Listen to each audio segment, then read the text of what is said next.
Yep, yep.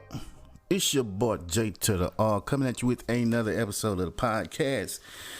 And today we are going to do part two of the last podcast, which was tips to better music production. We're going to go ahead and finish that out. If you haven't listened to that one, then you may want to go back and check it out. But like I said, we're going to go back and do and finish it up that last segment of tips to better music production. And we stopped off, I think, with 10 tips talking about compression, about, compressing vocals and whatnot. So the next one we're going to talk about is, let's see, what do we want to talk about? Okay, so now it's like this. So another cool way that you can add width to sounds is to make a copy of the sound. And I kind of talked about this before at some point in a video or something. I don't remember where. But anyway, you can make a copy of the sound, soak it in like 100% reverb with a really short decay, probably about 20 to 60 milliseconds. Cut out the low end and lightly mix it in. And you can also get away with compressing it hard to create more headroom in the mix. And that's, I think I said it in one of the tips on the last podcast, but this kind of adds to it. This giving you the specific. And what that's going to do is add a whole different dimension and width to the sound. You got to do things that you may not necessarily would do normally. You got to do them, switch it up, see if you like it, you don't like it, tweak it. But anyway, that's just a little tip that you can do as well. Now, gain staging. How many of you know what gain staging is? Because gain staging is important and it's simple. And all you got to do is just watch the meters of each plug-in as you set them up and make sure nothing is in the red. You don't want nothing in the red. Nothing in the red. I don't like my tracks in the red. I don't like my plugins in the red. Nothing in the red. Because why am I so out of breath? I should have gave myself 5 to 10 minutes before I started this podcast after sitting down. But anyway, gain staging. Your red is not your friend. Red make you pee in the bed. I don't know what that means. It sounded good in my head. So what I mean by that is, when you got certain instruments, it'll pop in the red. You always want to bring those instruments down. I normally start at a -6 dBs and I work my way down from there. Because a lot of times when you feeling like, in fact, to tell you what I just do exactly is I'll group all of the tracks together wherever they are. Once I finish recording, I'll group them all together. Then I'll bring the levels down to where the highest peak, which is probably going to be your Kiko, your 808. I'll bring that down to like a -6 dBs. Now, what that do is it gives you room to play with, making your snare pop, making certain instruments pop out. If you leave your instruments all the way up at 0, and then they're already kind of like at 2 and 3, you're not leaving yourself much room to play with making sounds pop. And you're going to wonder why you can't get that snare to crunch and stick out, or that hi-hat to stick out, or why your drums is not hitting hard, because you got no headroom to play with it. Everything is fighting for it's basically fighting for the same space as everything else. And in one situation, is that a good thing? You don't want that type of fighting going on. So give yourself, watch your meters. Same thing is in the plug-in. Because what's going to happen is going to go down the line, messing shit up. So make sure when you in your plugins adjusting them, whether it's compression and you're increasing the gain, don't go in the red. Now, the next tip I have for you is when you're working on your mix down, try to periodically turn your speakers way down to where you can only hear the main elements.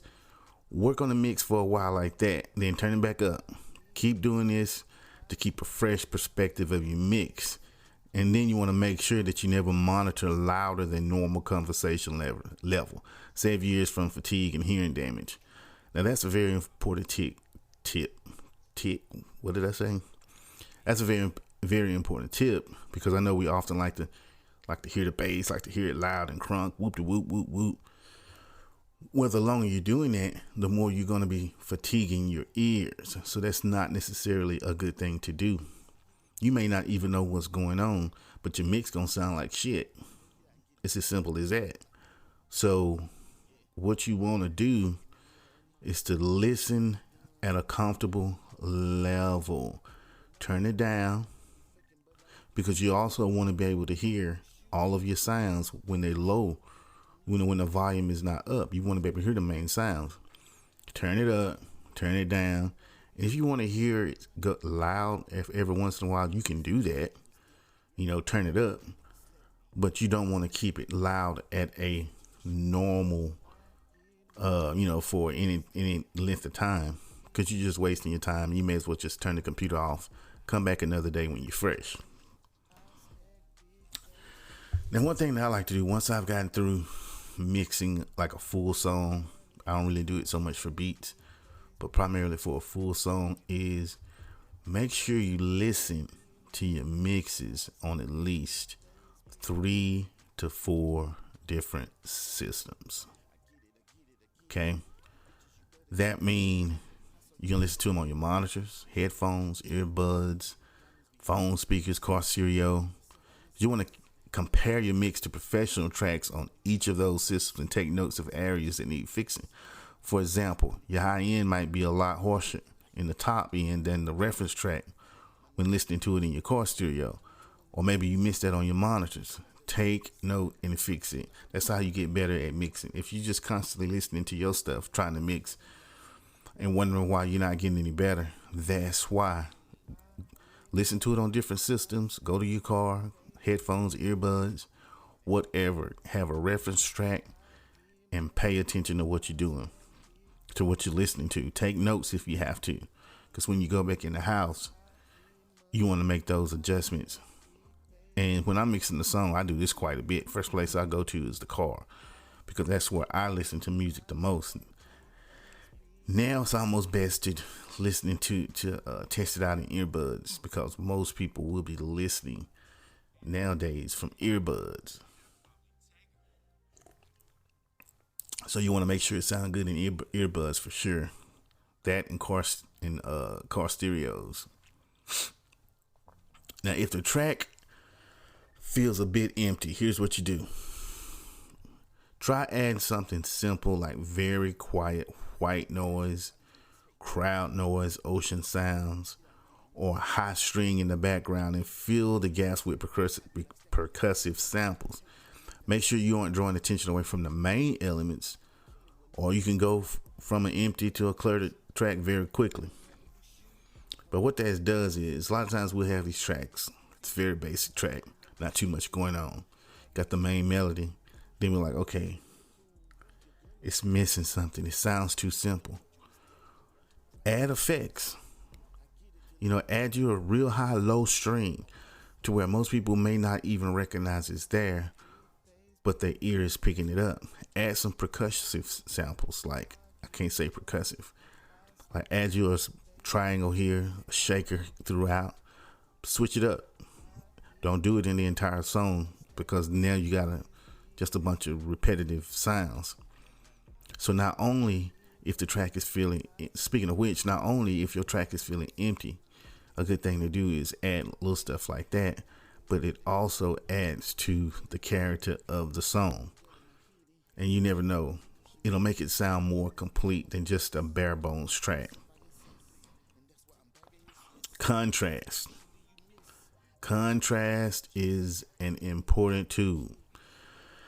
So you can make sounds appear big by placing them next to small sounds. Kind of like putting a short person next to a tall person.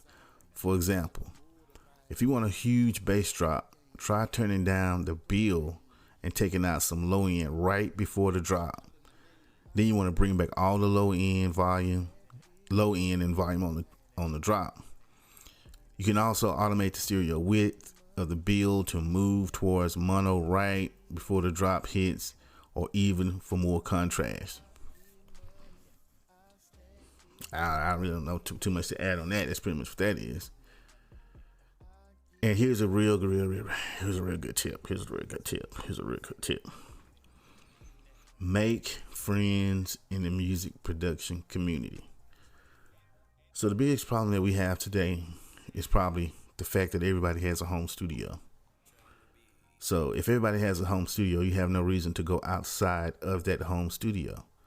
You can just home studio away at, to your leisure and in your own house, and never really meet somebody outside of the internet. And even then, you're not really talking to people. You're just reading. So you need to get out there in the community. I know a lot of stuff is done online. So a great place for that is Discord. It's a great place to make friends and share feedback on each other's songs. There's a subreddit on reddit.com called r/EDM production. Now, I know you're not into EDM, but you get the point.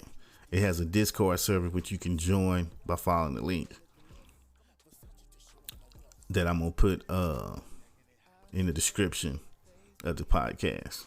Maybe. Feedback is important, but take everything with a pinch of salt. If you truly don't agree with what someone is telling you, then don't make an adjustment just because they said you should.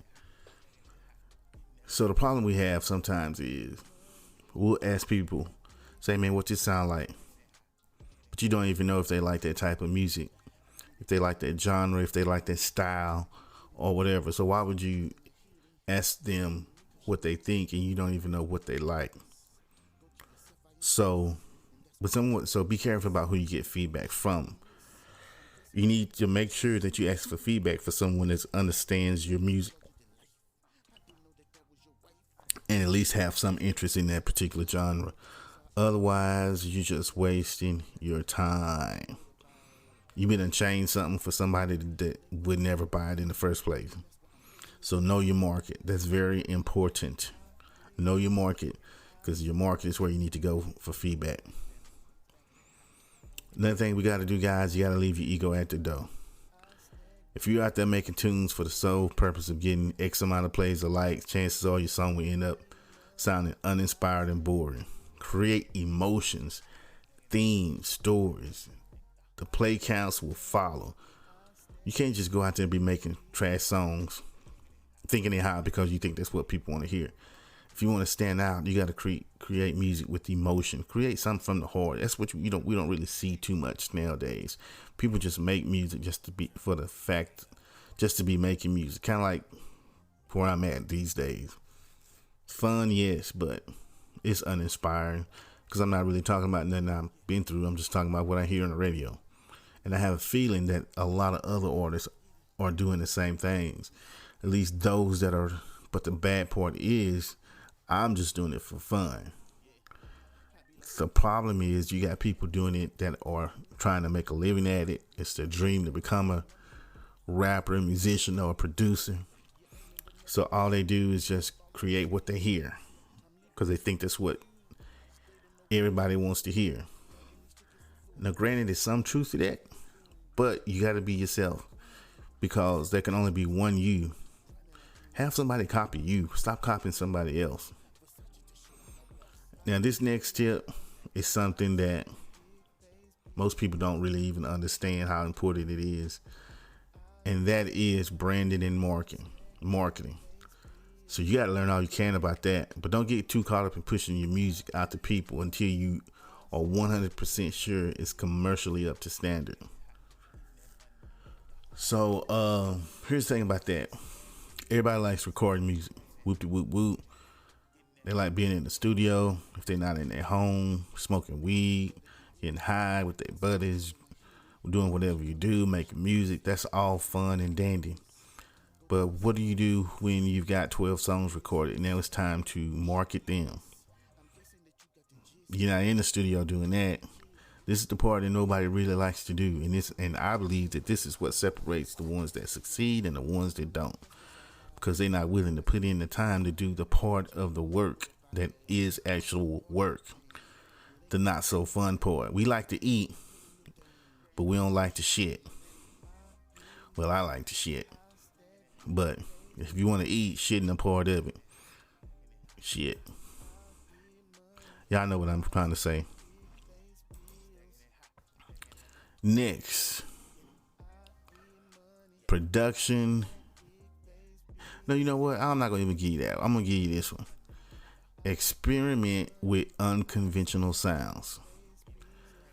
So try using Foley in place of your regular drum hits. Things like keys or horns can make an amazing hi-hat sound. You know what I'm saying? You can do so much without using those same sample sounds, but you got to take the time, learn how to set up mics, get creative, you know, make a clap out of hitting the table and then EQ it. Just do different stuff to make different sounds.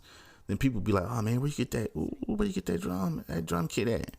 Man, I got that from myself, player. Got that from myself, player. Shit. You know what I'm saying? So you don't always just have to use the same sounds that everybody else is using. Go outside, record a bird or something, turn that bird into a flute. Ain't nobody else using that sound. You see that a lot in like electronic music. People using different type of sounds, experimenting with knobs and all this good fun stuff, actually making something that they created, not just the stock sounds. Me personally, I like using stock sounds because I ain't spending no money and I'm not taking too much time to do no beat because I don't have that much time. And I'm just doing it for fun, so I don't have no rules. I don't have to follow the rules or whatever. Anyway, so like I was kind of saying before, this is going to be the last tip. Don't take anyone's advice too seriously. Not even the advice I'm giving you right now. It's all based on subjective experiences. Music is art. Art progresses when people experiment outside the norms. So keep an open mind, listen to advice, but don't blindly follow it. You know what I'm saying? There's certain things that you can learn from people that's going to get you ahead. There's certain things that's going to keep you from making mistakes. But all advice ain't good advice. And I think that we all can discern which is what. You know, making music is art. Be you. Do you. That's what is most important. You the one that's putting your heart and soul into it, hopefully. So make sure you putting your heart and soul into something that you appreciate and you enjoy. This your boy J to the R. I'm gonna go ahead and end this podcast. Like I said before in the beginning, go ahead and check out my YouTube channels. You want more if you want tutorials on beats and how to use software. I use Cubase, Fruity Loops, Personas, and I use all budget stuff because anybody can throw money at equipment. I like creating stuff and doing tutorials with and spending the least amount of money possible, because when you starting out, you young, like you may be in high school, you ain't got no job, maybe in junior high, you ain't got no job. So I'm gonna show you how to do the cheapest way possible and make good music. This your boy J to the R.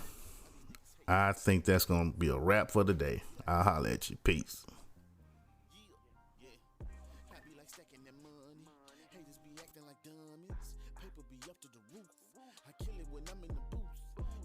But I be the truth. You're aiming but never do shoot. A baller, I'm claiming it's loot. I'm leaving these niggas confused. They don't know what they should do. Bagging these chickens for food while you be losing your cool. Your girl over here in my cool. This is the court you was dealt. Grinding like you niggas slept. I get it till ain't nothing left. Versace to show off my wealth. I get money. Stacking it high. I stack big face bills. Stacking that money. Stacking it high. Stacking it high. I get money, yeah. I stack big face bills. Stacking it high, stacking that money, yeah, get it. I get money, yeah. I stack big face bills. Stacking it high, getting that money, nigga. I get money, yeah. I stack big face bills. Stacking it high, getting that money. I get it. You bitches, you better get with it. I saw your girl in the